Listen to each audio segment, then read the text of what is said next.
Bismillahirrahmanirrahim. Assalamualaikum warahmatullahi wabarakatuh. Jumpa kembali dengan Mr. Amit yang masih istiqomah dan senantiasa berbagi. Berbagi untuk apa? Berbagi untuk menginspirasi.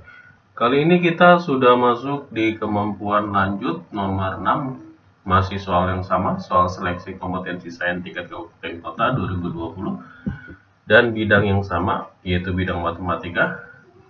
Kita masuk ke soalnya.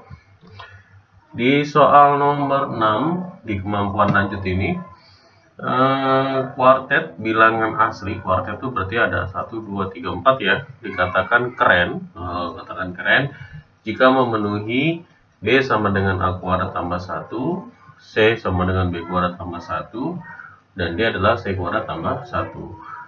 Dan ini lambang fisika di tau ya, dibaca jadi tau A ditambah dengan tau B ditambah dengan tau C dan ditambah dengan tau D, bilangan ganjil. Nah, bilangan ganjil. Banyak kuartet keren ABCD dengan ABCD kurang dari 1 juta. 10 pangkat 6 1 juta ya. Nah, untuk bilangan asli K atau K menyatakan banyaknya faktor positif. Nah, ini dia faktor positif. Mengingat faktor positif di sini berarti banyaknya faktor positif itu ditentukan dari misalkan kalau kita punya bentuk seperti ini ya, berarti kalau misalkan kita dari K ya, K itu bilangan asli, bilangan asli K ini kalau banyaknya faktor bilangan positifnya berarti contoh saya punya misalkan dari angka 6 lah, 6 di sini berarti bilangan positif faktornya adalah kalau ditulis berarti kan kalau dicari berarti angkanya adalah bisa dibagi 1, bisa dibagi 2, bisa dibagi 3, bisa dibagi 6 itu sendiri ya. Nah, ini berarti 1, 2, 3, 4 berarti atau 6 itu nilainya adalah 4. Jadi faktor positifnya ada 4 gitu ya.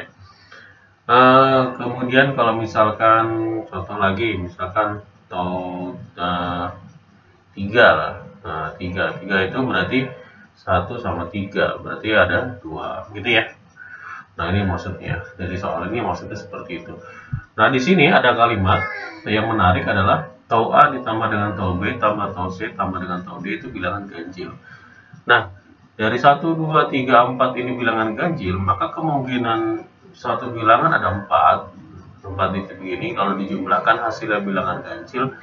Itu yang pertama adalah kalau bilangan ganjil dengan bilangan ganjil kan kalau ditambahkan genap ya. Kalau bilangan ganjilnya ada 3 maka ganjil gitu ya. Jadi kalau dari 3 ini, dari 4 ini, maka kalau mau disebut bilangan ganjil, maka dari salah satu dari mereka itu harus bilangan ganjil, maka yang lainnya bilangan genap, gitu ya. Atau dari mereka adalah 3 angkanya adalah ganjil, maka yang satunya genap. Nah, itu hasilnya tetap ganjil, gitu ya. Nah, itu maksudnya. Kemudian kalau dilihat di sini juga. Kalau kita lihat dari bentuknya, bilangan di sini menyatakan bahwa B di sini A kuadrat tambah 1, C kuadrat B. C itu adalah B kuadrat tambah 1 dan D-nya adalah C kuadrat tambah 1. Dengan kalau bentuk seperti ini, maka jelas ya kalau misalkan kita masukkan angka 1 saja. Misalkan A-nya 1 kuadrat ditambah 1 jadi genap. Nah, gitu ya. Kalau misalkan gitu ya kalimatnya. Jadi dan ini bukan masalah genap juga ya. Berarti ini kan yang diminta adalah kita lihat dulu dari semua ini kita lihat bilangannya. Ini dulu yang saya lupa itu adalah faktor positifnya bagaimana cara nyarinya. Kalau misalkan 6 ini, maka kalau 6 ini sebenarnya faktor prima dari 6 itu adalah faktor primanya kan berarti kan 2, 3 berarti 2, 3 berarti kalau bisa dituliskan 2 pangkat 1 sama 3 pangkat 1. Nah, jadi banyaknya faktor dari positifnya itu dapatnya dari jumlah dari ininya sebenarnya, tinggal dijumlahkan saja berarti ini 1 tambah 1.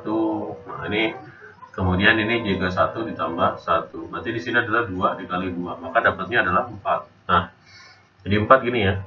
Padahal salah satu dari mereka ini harus ada bilangan ganjil. Nah, harus ada bilangan ganjil. Nah, harus ada bilangan ganjil berarti bilangannya harus bagaimana gitu. Nah, yang memenuhi syarat untuk biar faktor positifnya itu bermuat, kalau sini kan dari tadi kita tulis adalah genap ya, ganjil. Berarti ganjil itu berarti harus bentuk yang hasilnya adalah kuadrat ya. Kita coba misalkan 9. 9 itu kan bentuk kuadrat. 9 itu bentuk kuadrat. Nah, kalau kita cari 9 itu kan berarti kalau dicari menggunakan ini berarti kan 9 berarti kan 3 berarti ini kan 3 pangkat 2. Maka jelas ya kalau bentuk yang di sininya berarti faktor positifnya berarti 2 ditambah 1, maka hasil adalah 3. 3-nya adalah ganjil.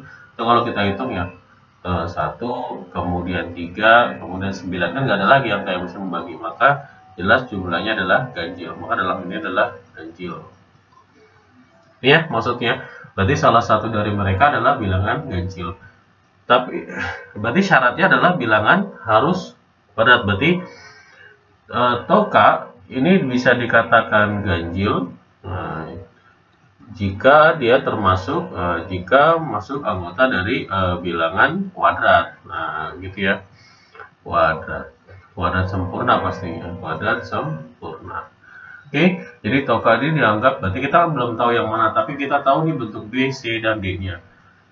Kalau dilihat dari bentuknya, kuadrat tambah 1, B kuadrat tambah 1, C kuadrat tambah 1, ini merupakan bukan bilangan kuadrat. Kalau ini berarti bukan dari bilangan kuadrat. Nah, bukan dari bilangan kuadrat. Karena kalau bilangan kuadrat itu kalau misalkan kita anggap seperti ini ya, misalkan bilangan kuadrat ini kayak misalkan kita buat selisih 1 lah.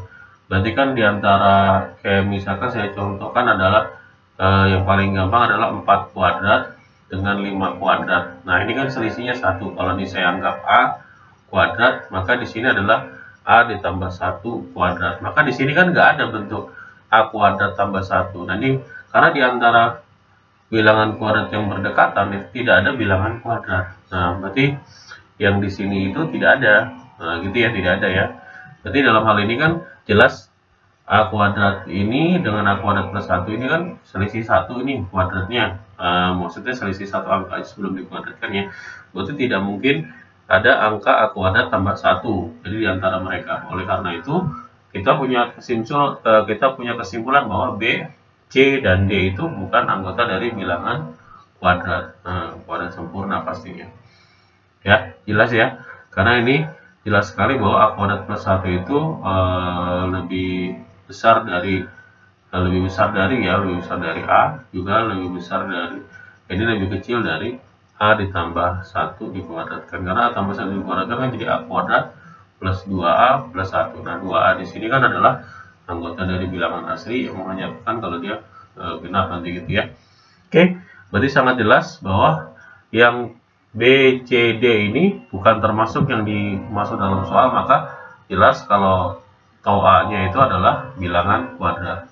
Berarti kita jelas bahwa tau A ini adalah bilangan kuadrat. Berarti A itu adalah anggota dari bilangan kuadrat.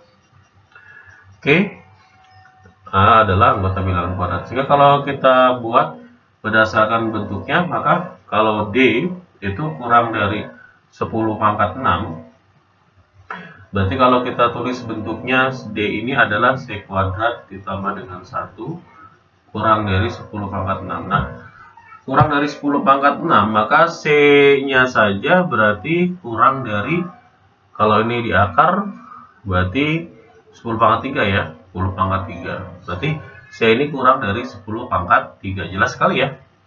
Nah, kalau kita tulis kembali, C itu adalah B kuadrat ditambah dengan 1 kurang dari 10 pangkat 3. Nah, ini saya rubah ya.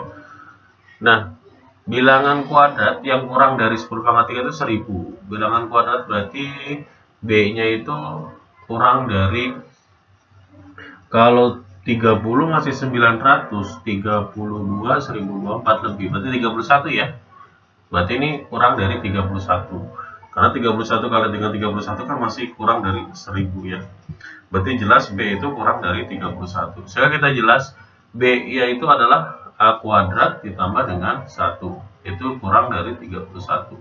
Nah, yang disinilah letak dari yang permasalahan yang tadi. Nah, ini berarti kalau kita minta A, berarti bilangan kuadrat yang kurang dari 31 itu berarti kan kalau 6 36 ya, berarti 5. Berarti A kurang dari 5. Nah, ini A, sedangkan A itu adalah bilangan kuadrat. Nah, ini A itu adalah bilangan kuadrat. Sehingga bilangan kuadrat yang letaknya kurang dari 5 itu hanya 2 ya, berarti 1 dan 4. Nah, oke. Berarti 1 dan 4. Berarti kita punya bahwa nilai A itu adalah 1 dan 4. Sehingga yang diminta adalah banyaknya kuartet keren ABCD. Berarti kalau kita tulis ya hanya ada 2. Nah, 2 itu ya berarti kalau ditulis ya. Kalau ditulis misalkan A-nya 1. Nah, kalau A-nya 1, maka B-nya itu kan 1 kuadrat ditambah dengan 1 ya berarti 2 ya. Kemudian berarti ini 2 kuadrat, 4 tambah 1, 5. Kemudian 5 kuadrat, 25 berarti 26. Nah, ini yang pertama. Kemudian yang keduanya adalah 4 ya, ini 4 A-nya. 4 kuadrat 16, 16 tambah 1, 17. Kemudian untuk C-nya 17 kuadrat tambah 1. 17 kuadrat itu adalah 289 berarti 290. Nah, ini kemudian D-nya adalah C kuadrat 29 itu 841 ya, 841 cos 100 ya, 841 dikali 100 tambah 1, 84 100 berarti 84.101 ya. Oke. Nah, inilah berarti kita cuma punya 2, ya ini 1, 2. Jadi banyaknya kuartet keren ABCD dengan ini adalah hanya ada 2. Jadi jawaban untuk soal nomor 6 adalah 2. Terima kasih. Demikian pembahasan kita kali ini. Bila taufiq wal hidayah. Assalamualaikum warahmatullahi wabarakatuh. Senang berbagi untuk menginspirasi.